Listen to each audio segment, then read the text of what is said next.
There are long discussions whether this thing would work, whether it exists, and I'm always sitting at the end of the table going, it doesn't really matter, it's television, we're entertaining.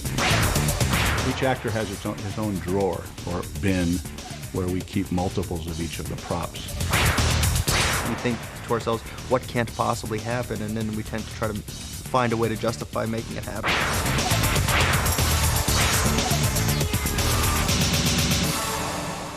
I'm Tamsin Sylvester. I repeat, I'm Tamsin Sylvester, and this is a very special behind-the-scenes edition of Pure 24.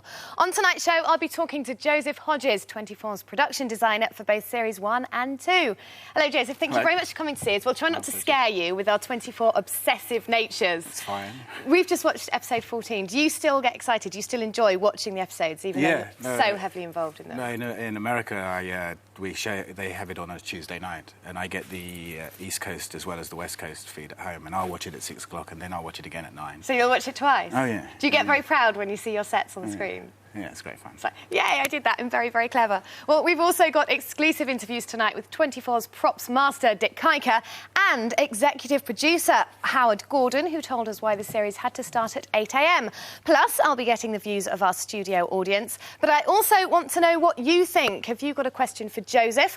Always wondered why CTU is the coolest office to work in, why they have giant numbers on the lifts in the OC, or how he came up with so many different torture scenes. Call us on 0870 24 009 24. That's 0870 24 009 24. You can also text, email or send us a DSAP message. All the details are on the bottom of the screen right now.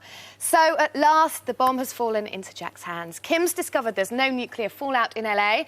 The president has fallen out with his wife again, and poor Mason is falling to pieces. Now, normally at this point, I will talk to my guests about the plot. I'm not going to do that because you know all about the plot and you could give something away, so I'm going to use our studio audience for that instead.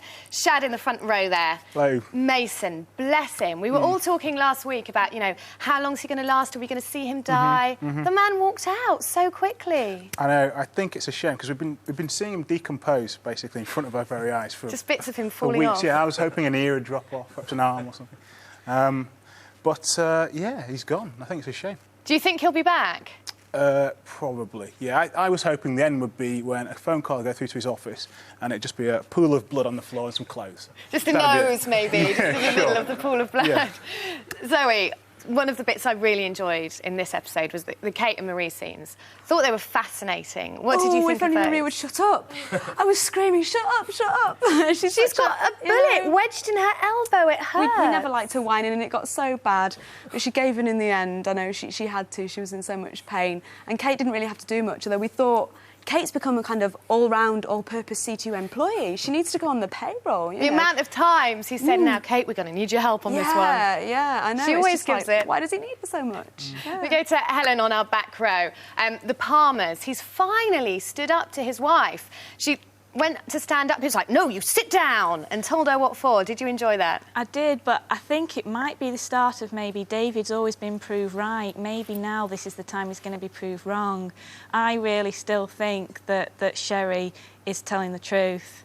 You think she's a good girl? I've actually believed she was straight up from the beginning. I think she's actually telling the truth.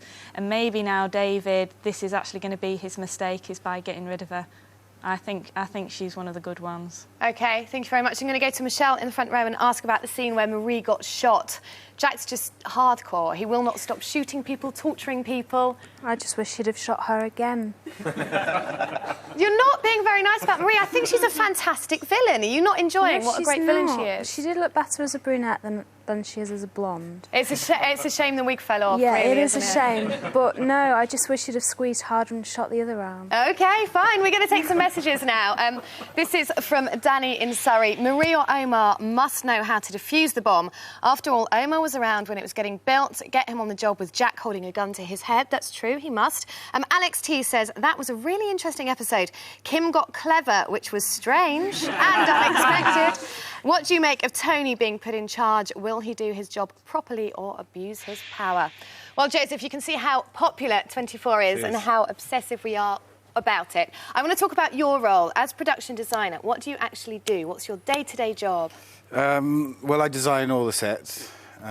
Basically, I look after the look of the show. From designing the sets to overseeing my set decorator. She does a fantastic job. I just do sketches and... so you just do the creative, but you don't do any of the heavy lifting or No, every time I carpenting? try and grab something, one of my construction crew's like, no, we'll get it for you. And I can't get, I try and get my fingers dirty, but they won't let me. You worked on Series 1 and Series 2. Yeah. How different was it? Because Series 1, you never quite knew how far it was going. Series 2, you knew it was going all the way. Yeah, but we only know a couple of episodes, if that, in advance. So, designing 24, when I design a set, I always have to design escape routes. Right. Because knowing that next week, like the retreat, when we first built the retreat, I knew that it would have to get bigger. There would be a conference room. So, one of the walls was obvious that it was a screen that you could just pull back and reveal a set later on. So did you get caught out in Series 1 then, with sort of... No, I mean, it was not that we were caught out, but when Janet got run over, we don't actually shoot the next episode for another 4 weeks.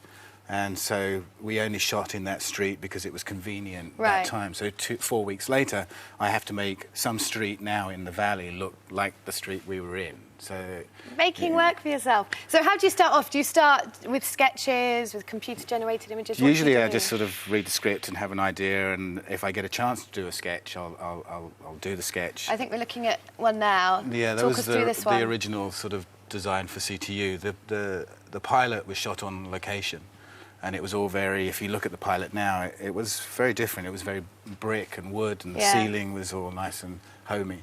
And when I took over on the first episode, we then had to recreate that flavour. Right. But I went to Joel and I said, can I make it a little bit more stark and high-tech? And would you have done it very differently then, if you'd have started from sort of the pilot, if you had done CTU? Yeah, I'm sure. What would you have done differently then?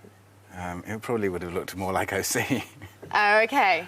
Yeah. So when you got around to designing OC, I mean, what was your concept for that one? Again, because we had because CTU worked so well, and I knew that Palmer had to be surrounded by all these people, all these different departments. So he used to start with a nice big desk in the middle, the conference table, and everybody sort of is around him, and he can sort of sit at that table and look around and see what's on these people's monitors. Okay. I mean, we just got here. Yeah.